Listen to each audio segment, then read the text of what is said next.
This podcast is brought to you by Play for Peace. We're a nonprofit organization developing compassionate leaders in areas of conflict. We do so by connecting people and communities to build lasting peace. Hello, my loves. I'm Heather, a digital storyteller with Play for Peace, and my pronouns are she, her. Now let's get into today's episode. These navigators everywhere. We blame the peace. These navigators everywhere. We blame the peace. Oh, we blame the peace. We blame the peace. So I came across this article that I found on Huffington Post. It's titled 8 Unrealistic Expectations Parents Have for Their Kids. And it's written by one of their contributors, Kimanzi Constable. Now, I want to talk about the top 3 ones that stood out to me, and I'll share why they did, but I feel like a lot of these expectations are even still lingering on, the expectations that we have in our employees, our employers, our friends, our family. So I'm going to go through them. The first one is always be in a good mood. What I love about the fact that this one was included is that it acknowledges that kids are allowed to have bad days too, just like adults. It also acknowledges that if your kid always has bad days, then maybe that's something to look into further. It's definitely a signal that something is wrong and it needs to be addressed lovingly. The second one is be perfect in school. Now, I can totally relate to this, I was one of those kids that always sort of envied the teacher's pet who always got the good grades and seemed to never fail at anything in school. But I slowly realized that this quote-unquote perfect human was actually under a lot of pressure to outperform everyone else by her family, and I'm pretty sure even by herself, and that's gotta be exhausting. In life, we're not always going to get the job. We're not always going to land the role or be the top candidate. But we are always going to be human. We're allowed to be imperfect. It doesn't mean that we stop trying. It just means that we're gentle with ourselves whenever we miss the mark. Sometimes the best lessons and opportunities come our way when we're not where we envisioned ourselves to be. The third one was always forgive. No one is programmed to take, and be trampled on. Not even our kids. Just because we're having a bad day does not excuse us from how we treat others.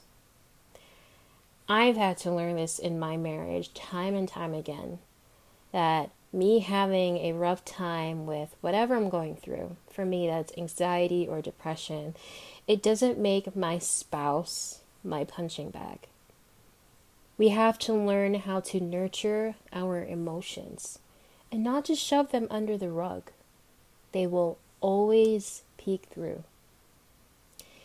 Instead, take a second, address what you're feeling, nurture that emotion, and then reintroduce some positive self-talk, and then be present.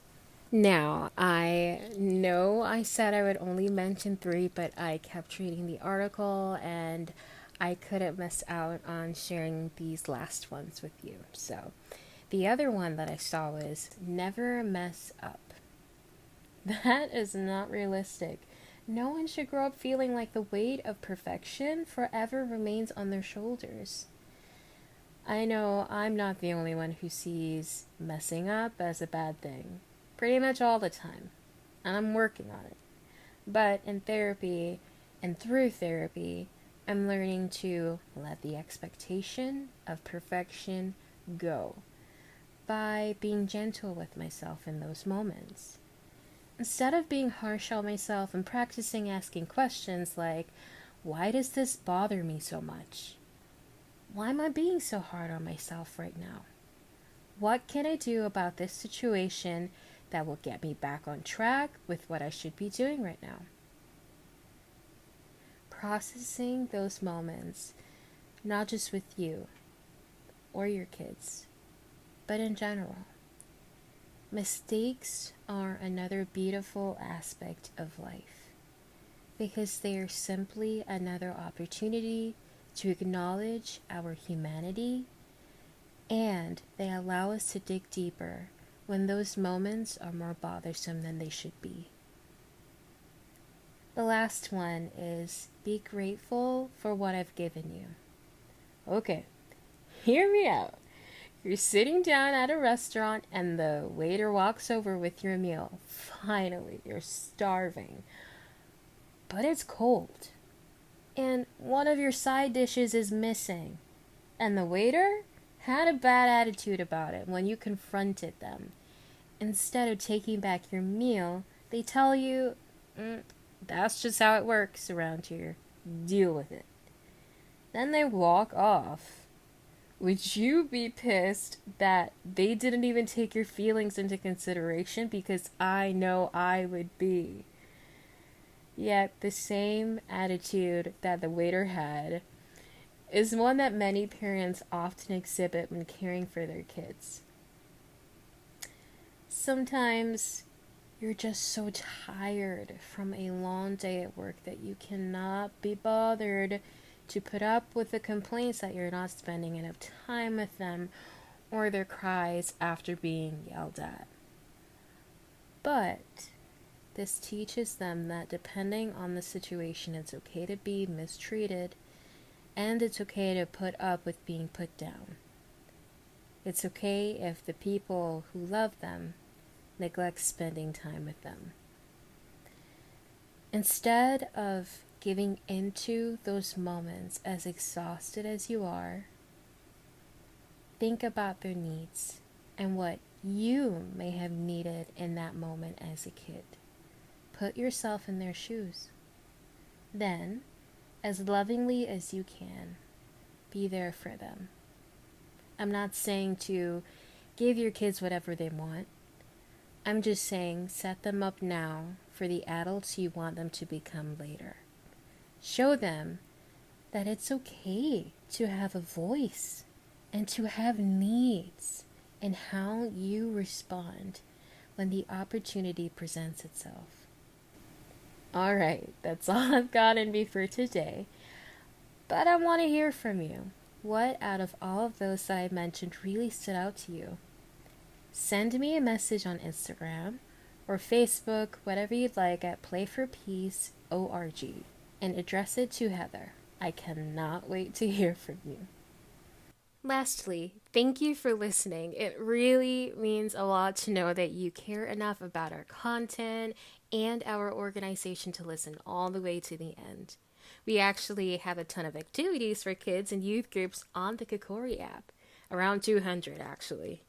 Get 10% off of experiential SEL activities on the Kakori app using Play for Peace 10.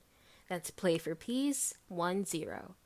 Part of the proceeds from this purchase will support Play for Peace and our community of over 2,000 people in over 40 different countries who are creating a more peaceful world. For more episodes like this, make sure you're subscribed to our podcast and don't forget to follow us on social media at playforpeace.org. We're on Instagram, Facebook, LinkedIn, Twitter, and even TikTok. This is Heather. Talk to you soon.